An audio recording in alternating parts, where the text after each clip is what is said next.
Giants fans, thanks so much for joining me for another episode of Only a Giant. Taking a little break here.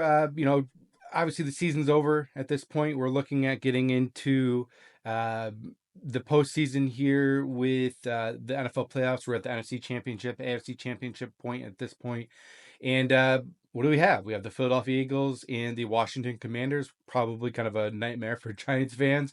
And then we have the Kansas City Chiefs and the Bills in the AFC side.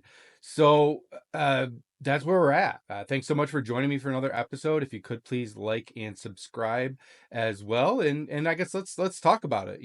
As far as the playoffs are concerned, let's face it, the the NFC side of it at least is probably a nightmare for the Giants fans. For a couple different reasons. Obviously, you have Saquon with the Eagles.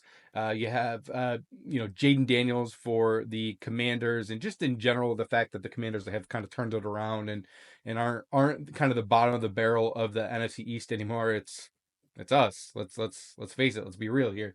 So in that aspect, it is kind of the worst case scenario, especially with Jaden Daniels, a player that Brian Dable really liked, quoted in the Hard Knocks thing here, and someone that we weren't able to get, and the Commanders did get him, and look where they're at. They're in the NFC Championship against the Philadelphia Eagles, obviously a rival, and should be a really fun game to watch, but maybe a little bit painful on that side of it as well, because one of those teams is going to the Super Bowl. If the Eagles make it, I think they kind of ride off into the sunset with it, unfortunately, and I kind of don't want that to happen, but we'll see what happens. Uh, the other team I'll be obviously rooting for the most part here is the Bills. Obviously, being in the Syracuse, New York area, we get a lot of Bills fans here. We'll throw this up a little Kyle McCord love here. Um, so yeah, the Bills will certainly be a team I'm rooting for here in the playoffs. From the AFC perspective, obviously not many people really want the Chiefs to win, just based off recent events with refs, with Mahomes and kind of all that stuff. But you still got to respect him. Andy Reid's a hell of a coach. He's proven that over and over again. You know, yeah, it's tough to look at this and say there's no bias toward Patrick Mahomes and the Chiefs, because I feel like there is. But at the same time, that doesn't take away from the fact that Patrick Mahomes is a good quarterback, and that's a well coached team, and a really good team at that point too. So that's kind of where we're at. If I had to put money on it at this point, I would say. Um, well, what I'm going to root for, I guess we'll say, is Bills.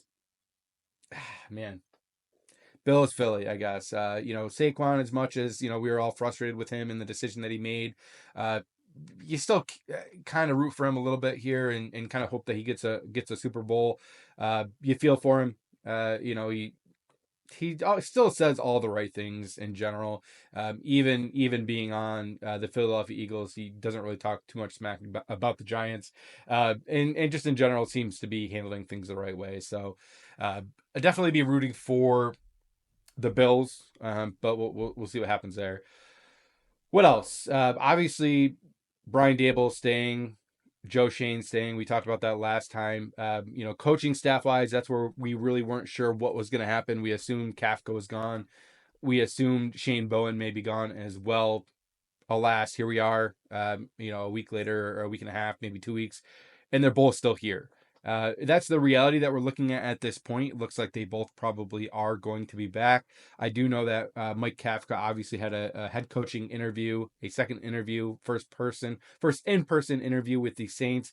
It was scheduled on Tuesday. Weather got in the way of that, so that interview is on Saturday. Is he the favorite for the job? Probably not, but I do think at some point here he is going to get a head coaching position. May get pushed to next year. We'll see what happens there. So if I had to guess at this point, both coaches are back as offensive coordinator and defensive coordinator. We lost a defensive assistant to the Patriots. Nothing that I'm really writing home about. And the only other really big thing is we fired Jerome Henderson, our defensive back coach. I think specifically he was corner our corner coach. I don't know. Maybe it was defensive back, but we did have a safety coach that we fired as well. So the new guy that's coming in is Marquand Manuel. Spent time with Seattle. Was a defensive coordinator with Atlanta. He got fired when Dan Quinn got fired, but he had some pretty good defenses those years. Was recently with Philadelphia, and most recently he was with the New York Jets. He was their safeties coach. So he comes in as our DB coach. There are some ties with the Jets there, obviously, and a big free agent that the Jets have right now, DJ Reed. And I do hope there's a relationship between those two. I think he would be a player that could come over to the Giants, immediately come in as that number one cornerback, and hopefully Marquand Manuel can work with Deontay Banks as well, and kind of get him up to snuff as far as being a cornerback two in this league. Because right now I don't even know if he's proved that he can do that. So obviously the talent is there, the separation he does really good with the separation. He just doesn't get his head around. Get your head around, man. So that's kind of the hopes there with Marquand Manuel. What else, guys? What else do we have coming up here? And I have a couple things that I'm excited about. The other thing I wanted to cover, I guess, just a couple of the coaching changes in the NFL here. Obviously, just an hour or so ago, we had announced that the Raiders are hiring Pete Carroll as their head coach. Great hire for them. Definitely somebody that could bring some stability to that coaching staff. They've been in and out with coaches worse than the Giants lately. So bringing Pete Carroll there, I think will bring some stability, some veteran leadership, a guy that knows what he's doing, and it can come right in and hopefully get that team right on the track that they need to be on. And I do think that that probably puts them in the market for a quarterback a little bit more than maybe some other coaches, because he's a damn good coach and he's going to want his guy, and he's not going to, want to be a team that's rebuilding. He's going to do his best to make that a competitive team. Who else? Obviously, Ben Johnson from the Lions, offensive coordinator, went to the Chicago Bears, and kind of a perfect fit there with Caleb Williams. A lot of talent to work with, some offensive weapons. Someone that I think is going to come in and probably turn that offense around. And they have a pretty good defense as well, so could really make that team a competitive team right away. The fact that they, were in the bottom half of the draft, not a great record this year, was a little bit surprising, but also Caleb Williams was a rookie and kind of had his ups and downs, and that offense obviously struggled a lot. They fired their offensive coordinator midway through the season, and just not a great look there. But I think Ben Johnson's going to come in there and probably turn that Bills team around pretty quick. We'll see. He's a cocky guy. I kind of like that about him, to be honest with you. I think he told Amon-Ra St. Brown that he better watch out, and he's going to be kicking the crap out of him here the next couple of years. Said something about the Packers coach too, maybe. I don't know if that was true or not, but definitely a good hire there for the Bears. I think you got to be pumped about that if you're Caleb Williams, if you're a Bears fan. That's a great hire. Same with the wide receivers, Rome Odunze, DJ Moore, Keenan Allen. Those guys got to be pumped about that. As well as any running backs and stuff there as well. So what else? Patriots hired Mike Vrabel. Great hire there as well. A guy that had the Giants moved on, I would have been ecstatic about getting Mike Vrabel. Kind of just fits right in. Obviously, he's a Patriots guy. Just somebody that it just a match made in heaven. Really is what it comes down to. Hopefully, I haven't heard. I could have missed it. Let's look real quick while we're at it. As far as an offensive coordinator for the Patriots, I'm not sure. Patriots offense. Oh, you want to know what I heard is McDaniels coming in as that's the plan there. So they're hiring Josh McDaniels as their offensive coordinator. Perfect position for Josh McDaniels as well. Really coming back to the Patriots where he was an OC for a really long time. Couple failed stints as a head coach, but proven as an offensive coordinator. Gets a great quarterback in Drake May. They need to get some weapons for him. Maybe McMillan, or someone of that nature. Who else we got here? Jags. Rumor is they're hiring Liam Cohen. A lot of weird things going on there, including Cohen ghosting the Tampa Bay Bucks when they offered him a sizable extension to stay on as their offensive coordinator, maybe even lying to them, saying that he is at home with a sick kid and may have some interest with the Jags. But rumor is that he may have been with the Jags the whole time and still negotiating after the Jags fired Trent Baalke and got Liam Cohen to come back. So that's kind of the rumor there with the Jacksonville Jaguars. Jets rumor, Aaron Glenn, I believe, is kind of the kind of hot topic there. 49ers bringing back Salah, which perfect fit for there is kind of as well. A lot of perfect fits in this offseason, I feel like. And then the Saints still don't have a coach yet. Obviously, they were impacted by the weather. They have some second interviews scheduled here, including Mike Kafka, who is one of those Senior Bowl coaches uh, for this year for 2025. And I guess let's jump right over to that. That's kind of another thing I'm really excited about. We got Senior Bowl coming up. We have the Shrine Bowl coming up. Let's talk about the Shrine Bowl first, I guess, because those practices actually start, I believe, this Saturday. And yours truly, Kyle McCord, will be at the Shrine Bowl. Get it up a little bit higher there. So someone I'm certainly going to be watching here. Somebody that has been rumored in the second, third, maybe fourth round. But somebody that can push up the boards quite a bit, I think, with a good showing here, a good combine, and we'll see what happens there. But his buddy there, Jackson Meeks, is going to be there, wide receiver, who transferred from Georgia, came on really strong. I think he's going to be somebody to watch as a wide receiver. Not in the first round, but second, third, maybe fourth, somewhere around there, maybe fifth. We'll see how it kind of plays out. But a wide receiver certainly to keep an eye on. Other players at the Shrine Bowl that we're going to watch, obviously Shedeur Sanders, he's going to be there as well. So certainly someone that has a lot riding on this kind of, because there's some mixed opinion with him right now, possibly being Mel Kiper's fourth overall player. Other people have him as not even a first round grade. So really, I think a lot to earn for him. So those are probably the three players I'm watching the most out of the Shrine Bowl. Practices start on the 25th. Something I'm certainly going to be watching. Some previous players that came out of that Shrine Bowl: Isaiah Pacheco, Brock Purdy made a name for himself there, as well as Zay Flowers. So certainly some players there. Obviously, the bigger side of this here, the Shrine Bowl is obviously not nearly as big as a Reese's Senior Bowl. That's where most eyes will be. And previous players that played in this, Drew Phillips made a name here.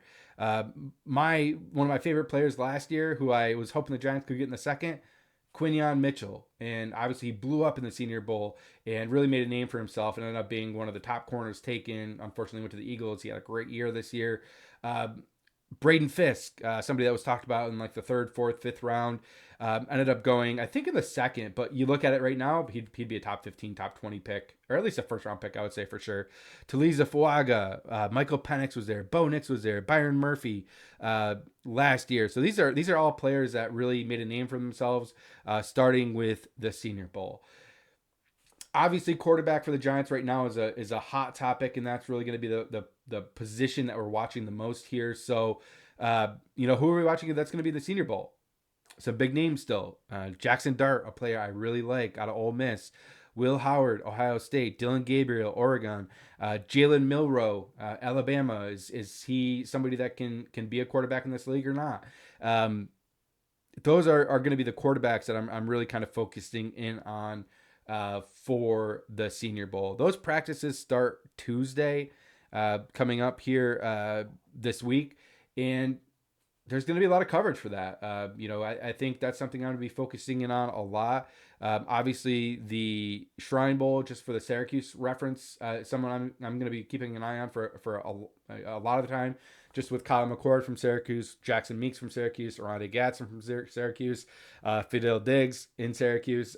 All players I'm certainly going to be keeping my eye on with that Shrine Bowl. But same thing with that Senior Bowl. Obviously, the quarterback position for the New York Giants really has to be figured out. And you have Jackson Dart in this game. You have Will Howard in this game, Dylan Gabriel, and then Jalen Milroe for the Senior Bowl. So a lot of coverage for all of those this year. They've done a great job, especially with the Senior Bowl here, as far as really hyping it up and getting juniors into the game and really making it an event. This has turned into something that I think most teams went to, but now it's really becoming kind of a must, kind of like the scouting combine. Like teams are absolutely sending their scouts there, their GMs there, and people will have a strong eye on what's going on at the Senior Bowl. I guess the last thing I want to touch on, guys, is really just the quarterback position in general for the Giants right now. Obviously, really nobody on the roster technically, although you have a restricted rights free agent, I believe, with Tommy DeVito. So the plan probably is to bring him back.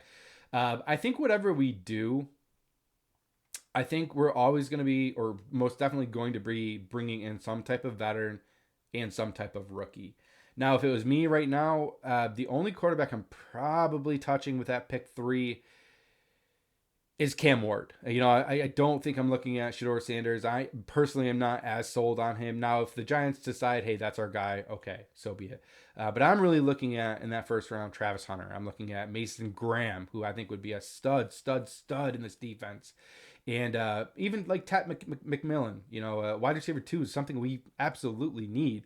Darius Slayton is a free agent and somebody that we may lose this year, but it could be upgraded regardless of whether we kept him or not. So that's a position I'm going to be looking at. Obviously, cornerback position is a very big position of need, but uh, I think my kind of plan at this point, if it was up to me, is we're looking in that second to third range, maybe even potentially trading up into the back end of the first if possible, and securing a Jackson Dart or Kyle McCord, who I think will blow up a little bit. I was really high on him to start the season, kind of faded off just a little bit towards that Stanford game against Syracuse and even Pitt, where McCord just had some tough throws, some tipped picks, really just kind of everything went against him. But then he really rebounded well toward the latter half of the season, beat some big teams, obviously beat Miami. So someone I'm certainly going to be keeping an eye on is Kyle McCord and Jackson Dart and Dylan Gabriel. Jalen Milrow, yeah, I'll keep an eye on him, but I'm not really. That's not a guy I'm looking at right now for the Giants as being somebody that I think can run an NFL offense and be successful. He's fast. He's shifty. Can he throw the ball? Can he throw? Does he have the? He probably has the arm, but does he have the accuracy? Does he have the decision making? That's where I'm not sure.